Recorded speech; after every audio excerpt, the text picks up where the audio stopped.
The key turned in the lock of my office desk with a sharp mechanical click. I pulled the drawer open. The blue velvet box was there, sitting in the center, but the density was wrong. I flipped the lid. Empty. My breath didn't hitch. I didn't gasp. I just stared at the indentation in the cushion where my father's 1968 Submariner used to rest. My phone buzzed against the mahogany. A text from my stepbrother Brandon borrowed the asset for the neural trade launch. Do not stress, you will thank me when we are rich.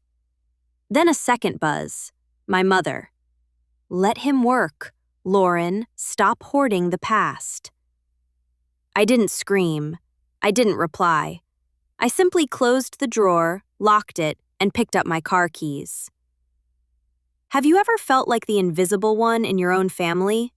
Drop a comment with your story and let me know where you're listening from right now.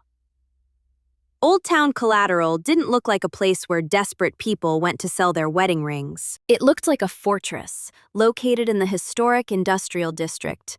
It was a heavy brick building behind 12-foot iron gates. My father used to say that Silas, the owner, didn't trade in goods. He traded in history. I parked my sedan next to a rusted lamppost and walked to the buzzer. The heavy steel door clicked open before I even pressed the button. Inside, the air smelled of brass, polish, old paper, and silence. Thousands of clocks covered the walls. Grandfather clocks, naval chronometers, all ticking out of sync. It was a chaotic rhythm that would drive most people crazy, but to me, it sounded like structural integrity. Silas was standing behind the high oak counter. He was a man in his 60s who looked like he had been carved out of granite. He didn't say hello. He just reached under the counter and pulled out a familiar leather tray. He was in a rush, Silas said, his voice deep and rough, like gravel rolling in a mixer. Didn't even haggle. He asked for $10,000. I gave him $10,200 just to see if he knew what he was holding. He didn't. I stared at the watch sitting on the velvet, my father's Submariner. It looked smaller than I remembered, vulnerable, like a hostage. He signed the bill of sale, I said, my voice steady. Legally, it's his money and your watch. Legally? Yes, Silas nodded. But I haven't filed the police transfer forms yet. As far as the state of New York is concerned, this transaction is currently in limbo. He looked at me over the rim of his glasses. I recognized the inscription. Lauren, I know that boy. He walks like he owns the pavement, but he doesn't know how to lay the bricks. Your father knew that too. Silas picked up the watch. He didn't hand it to me. Instead, he turned it over. Your dad brought this in 6 years ago. Silas said he didn't pawn it. He paid me to modify it. He said he needed a safe place that no one in your house would ever think to look because they only see the surface value of things.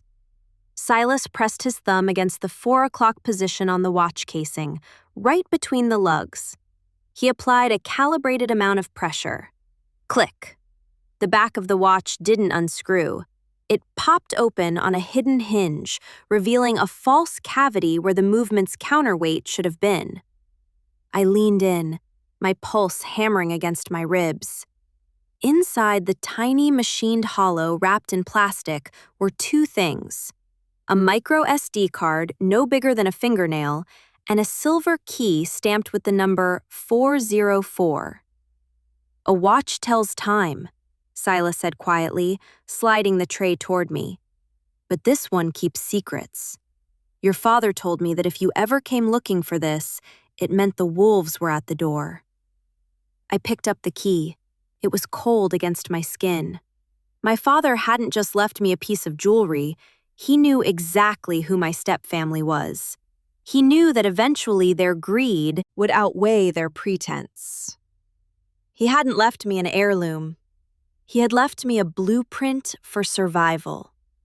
"Take it," Silas said. The transaction never happened. I put the watch on my wrist. The weight returned. The ticking against my pulse felt different now. It wasn't just counting seconds anymore. It was a countdown. The drive to First National Bank took 20 minutes. I spent every second of it dissecting the architecture of my family. In my line of work, we talk constantly about the difference between structure and facade. The facade is what you sell, the curb appeal, the paint, the grand entrance. The structure is what keeps the roof from crushing you while you sleep.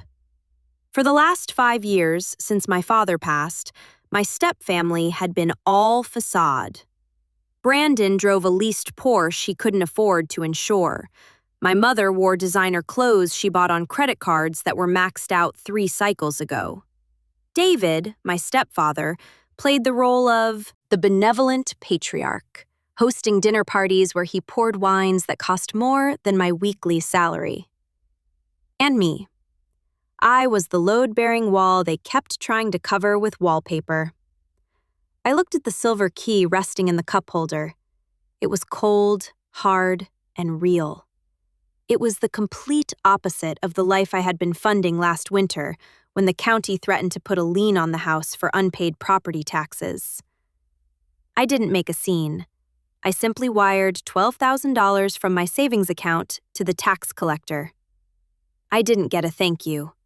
I got a text from my mother complaining that the heating bill was too high. When the roof leaked over the master bedroom, the room Brandon had claimed for his home office, I paid the contractors $4,000 to fix the flashing. Brandon complained the noise interrupted his trading calls. I used to think that if I just worked harder, if I remained quiet and dutiful, they would eventually see the value of my labor. I thought that by keeping the foundation strong, they would appreciate that the house was still standing. But as I merged onto the highway, the realization hit me with the precision of a wrecking ball. They didn't ignore my contributions because they were blind. They ignored them because acknowledging meant acknowledging their own insolvency. There is a specific kind of resentment that people feel toward the person who pays their bills. They don't love you for it. They hate you for it. Every time I fixed the problem they had created, I wasn't being a good daughter. I was a living, breathing reminder of their incompetence. My competence was an insult to their ego. My silence wasn't viewed as dignity, it was viewed as submission. They mistook my quiet nature for a lack of ambition, when in reality, I was the only one building anything real. Brandon was trying to scale a skyscraper on a foundation of sand. My father used to take me to job sites when I was a little girl. He would point to the steel rebar before the concrete was poured. "Lauren," he would say, "nobody ever takes a picture of the rebar, but if you cheat on the steel, the building doesn't just fall, it kills the people sleeping inside." The engine cut out in the bank's parking lot. My mother had spent years trying to decorate over me, to push me into the background, to treat me like a utility bill that could be ignored until the final notice arrived. She forgot that I was the one holding the roof up, and she forgot what happens when you remove the load-bearing wall. I grabbed the key and the leather pouch Silas had given me. It was time to stop supporting the structure. It was time to let gravity do its job. I parked my sedan in the driveway. The lights in the living room were blazing. I expected a somber mood, perhaps a family meeting where they would awkwardly apologize for borrowing my property without permission. I expected guilt. Instead, as I unlocked the front door, I heard the distinct, sharp pop of a champagne cork. I walked into the foyer. They were all there. My stepfather, David, was holding a crystal flute up to the light. My mother, Jennifer, was laughing, her head thrown back in a performance of delight. And Brandon sat on the leather ottoman, scrolling through his phone with the manic energy of someone who had just won a lottery he didn't buy a ticket for. There was a bottle of Dom Perignon on the coffee table. $300. My watch money. Lauren. David boomed, his face flushed with alcohol. Just in time. Grab a glass. We're celebrating the launch. I didn't move. I stood in the archway, my bag still on my shoulder, looking at the scene with the detached curiosity of a site inspector assessing a condemned property. You stole my father's watch, I said. My voice was flat, no tremor, no tears. Brandon didn't even look up from his screen. Relax, Lori. I didn't steal it. I liquidated a stagnant asset. That watch was dead capital analog technology sitting in a drawer. I moved the equity into Neural Trade. The server space I bought this afternoon. It's already up 4%. He looked at me then, his eyes bright with unearned confidence. You should be thanking me. I turned a paperweight into a portfolio. It wasn't yours to turn, I said. My mother sighed, the sound sharp and impatient. She set her glass down. Oh, stop it, Lauren. Don't ruin the mood. You know how important this launch is for your brother. He has a vision. You can't just hoard things because of sentimentality. It's selfish. Selfish. The word hung in the air, suspended in the expensive scent of their perfume and ambition. We are a family, David interjected, stepping forward and placing a heavy hand on my shoulder. Families pool resources. Lauren, when one of us wins, we all win. Brandon needed liquidity to capture the market. Moment. You had it. That's how this works. I looked at David, then I looked at Brandon, and finally, I looked at my mother. For years, I had asked myself why she did this, why she constantly chose her husband's arrogant son over her own daughter, why she defended their greed and attacked my stability. I used to think she was blind. But standing there, watching her sip champagne paid for by her dead ex-husband's legacy, I finally understood it wasn't blindness. It was economics. It was the sunk cost fallacy. My mother had spent 10 years building a narrative that her second marriage was a triumph. She had convinced herself that David was the provider and Brandon was the prodigy. To admit that Brandon was a thief, to admit that he was a parasite who needed to steal from me to survive, would be to admit that her entire investment in this family was a failure. She couldn't afford to be wrong. So she had to make me the villain. If I was selfish and unsupportive, then Brandon was just a misunderstood genius. And her life was still perfect. She was protecting her ego, not her son. You're right, I said quietly. The room went silent. They had an expected agreement. Family pools, resources. Exactly, David smiled, squeezing my shoulder. I knew you'd come around. I'm going to my room, I said. I didn't tell them about the visit to the pawn shop. I didn't tell them about the micro SD card or the key. I let them drink their champagne.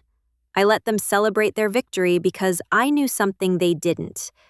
They thought they had just secured their future, but all they had really done was sign the paperwork for their own eviction. I packed 2 suitcases. That was it. I didn't storm out. I didn't leave a note. I waited until the champagne had done its work and the house was quiet. Then I walked out the back door. I slept at a cheap motel near the highway, the kind where the neon sign hums all night. I didn't sleep much, but for the first time in years, I wasn't lying awake worrying about how to pay someone else's bills. At 9 sharp, I walked into First National Bank. The bank manager, a woman named Mrs. Higgins, who had known my father, led me to the vault. It was quiet in there, insulated by 2 feet of reinforced steel. She left me alone with box 404. I inserted the silver key Silas had given me. The lock turned with a smooth, heavy thunk. I pulled the metal drawer out. It wasn't empty. On top lay a stack of paper bearer bonds. I flipped through them quickly. 10,000, 20,000, 50. In total, There was $120,000 in bonds, matured and ready to cash.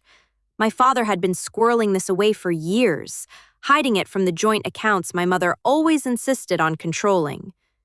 But underneath the bonds was something heavier, a black leather ledger. The corners were worn, and it smelled faintly of the tobacco my father used to smoke in his workshop. I opened it. It wasn't just a diary. It was a comprehensive record of every loan, every favor, and every financial interaction he had ever made. My father was a man who believed in handshakes, but he also believed in writing things down. I took the box's contents and drove straight to the address. Silas had texted me. Elena Vance's law office wasn't in a glass tower. It was in a brownstone tucked away on a side street. Elena herself was sharp, efficient, and wasted no time on pleasantries. She looked at the bonds with a nod of approval, but when I placed the ledger on her desk, her demeanor changed.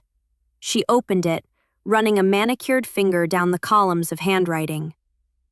"Your father was meticulous," Elena said, adjusting her glasses.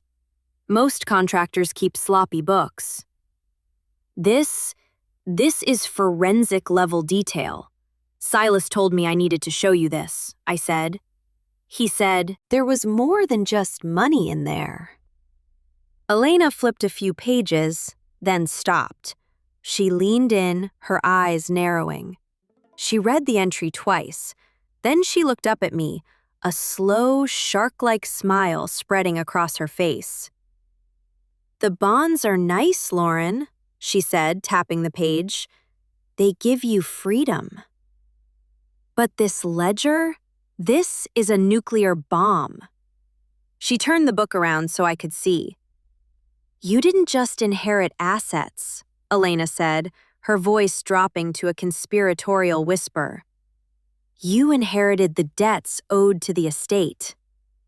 And according to this, you are currently the creditor for a very significant, very overdue loan." I looked at the page, my breath caught in my throat. I had walked in there hoping to salvage enough money to start over. I hadn't realized that I wasn't just walking away. I was about to become the plaintiff.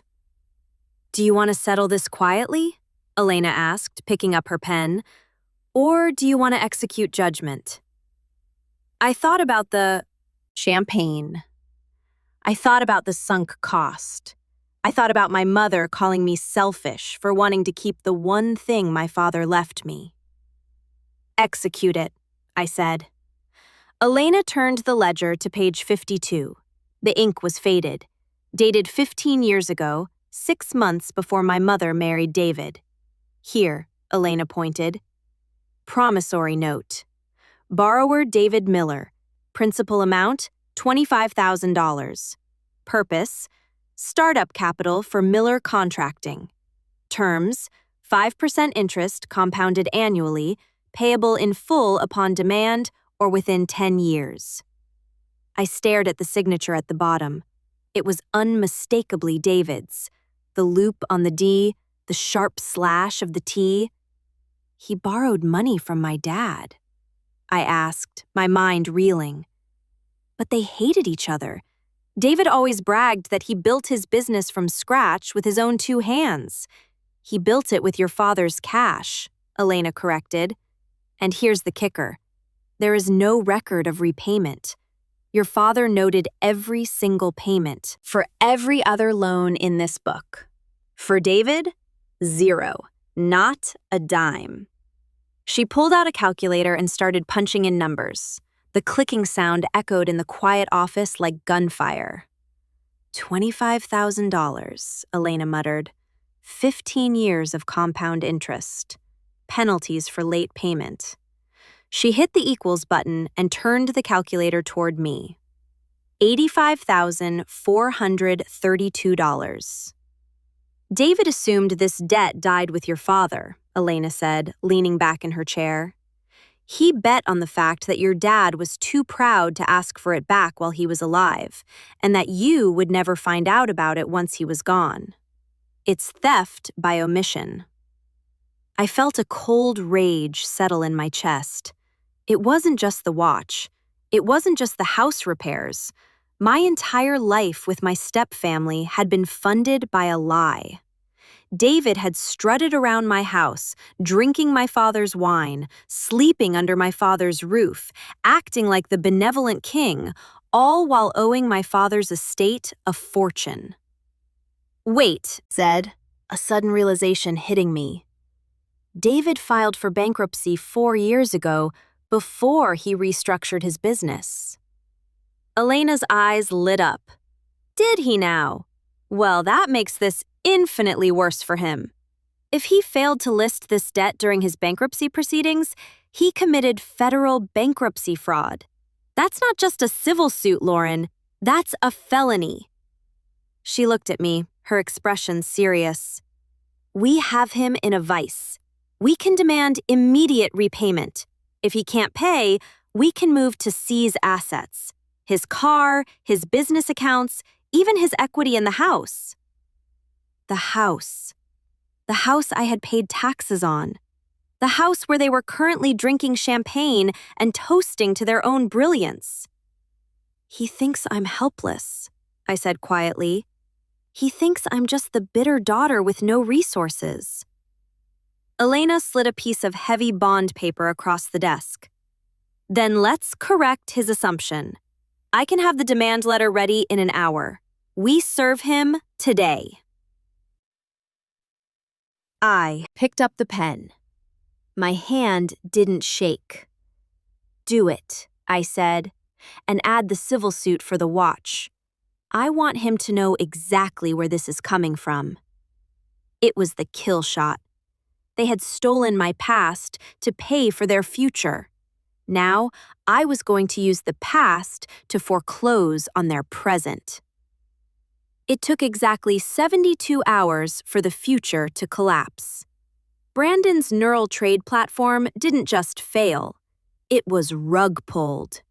The developers vanished. The server space went dark, and the $10,000 he had stolen from me evaporated into the digital ether. When I walked into the house on Thursday evening, the champagne flutes were gone. The air smelled of stale coffee and panic. They were all sitting at the kitchen table. David had his head in his hands. Brandon was pale, shaking his leg nervously. My mother looked up when I entered, her eyes red-rimmed. Thank God, she exhaled, standing up. Lauren, we need to talk. It's a disaster. Brandon, he made a mistake. We need a bridge loan, just until David can liquidate some inventory. She reached out to touch my arm. I stepped back. I'm not here to give you a loan, I said. I'm here to collect. I walked to the table and opened my briefcase. I didn't shout. I didn't slam things.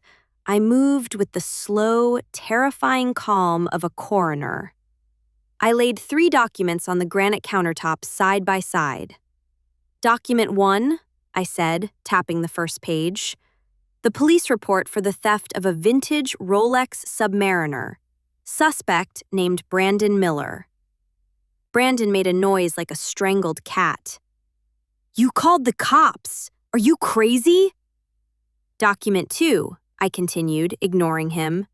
A civil lawsuit for the recovery of the watch's market value plus damages for emotional distress, filed this morning. Lauren, stop, my mother pleaded, her voice rising to a shriek. He's your brother. You can't send him to jail over a watch. And document 3, I said, sliding the heavy, cream-colored demand letter toward David. David looked up. He saw the letterhead from Elena Vance's firm. He saw the subject line. Every outstanding promissory note dated August 15th, 2009. His face went from flushed to ash gray in a single second. What is this? He whispered. That is the promissory note you signed 15 years ago. I said $25,000 to start your business. You never paid it back. With compound interest and penalties, you now owe the estate $85,432. That was a long time ago, David stammered. Your father never asked for it. He kept the receipts, I said coldly. And since you failed to disclose this debt during your bankruptcy filing 4 years ago, refusing to pay it now isn't just a default. It's an admission of federal bankruptcy fraud. My lawyer is very excited to forward this to the trustee. David slumped back in his chair, defeated. He knew the math. He knew he was cornered. My mother looked between us, the reality shattering her delusion. But instead of apologizing, she played her final card. We are family, she cried, tears streaming down her face. How can you do this? We share blood. You don't destroy your own people. I looked at her. Really looked at her. For years, society tells us that the blood contract is unbreakable. We are taught that cutting off family is an act of cruelty, a moral failure. But standing in that kitchen, I realized the truth. When a support beam rots, you don't paint over it to save the aesthetic. You condemn the building to save the neighborhood. This wasn't cruelty. It was a controlled demolition. I was removing the decay that had been threatening to collapse my life for a decade. You voided the contract, I said. You stole from me. You lied to me. And you used me. That's not family. That's a hostage situation. I turned back to David. My lawyer has already placed a lien on this property, I said. Since you don't have the cash to pay the $85,000, the house is now collateral. You have 30 days to vacate the premises before the foreclosure process begins. 30 days? David gasped. Where will we go? You're a visionary, I said, picking up my briefcase. I'm sure you'll figure it out. I turned and walked out. My mother was screaming my name, but I didn't stop. I didn't look back. The front door clicked shut behind me, and for the first time in my life, the silence wasn't heavy. It was weightless. The fallout was structural and absolute. Silas testified against Brandon regarding the watch. To avoid a felony grand larceny charge, Brandon took a plea deal that left him with a permanent criminal record and a probationary period that barred him from working in finance. His visionary career ended before it began. David tried to fight the debt, but the ledger was impeccable. To pay the $85,000 and avoid a federal fraud investigation, he was forced to liquidate his contracting business and sell the house. They moved into a 2-bedroom rental on the other side of town. I didn't ask for the address. I used the bearer bonds and the recovered debt money to start my own firm foundation and time. We specialize in historic restoration, taking things that people think are broken and revealing the strength that was there all along. I'm sitting in my new office now. The morning sun is hitting the drafting table. The Rolex is on my wrist, ticking steadily. It reminds me that time is the only currency that matters, and I'm done spending mine on people who don't deserve it. I unroll a fresh sheet of blueprint paper. It's blank. It's clean. And for the first time, I'm the only one holding the pen.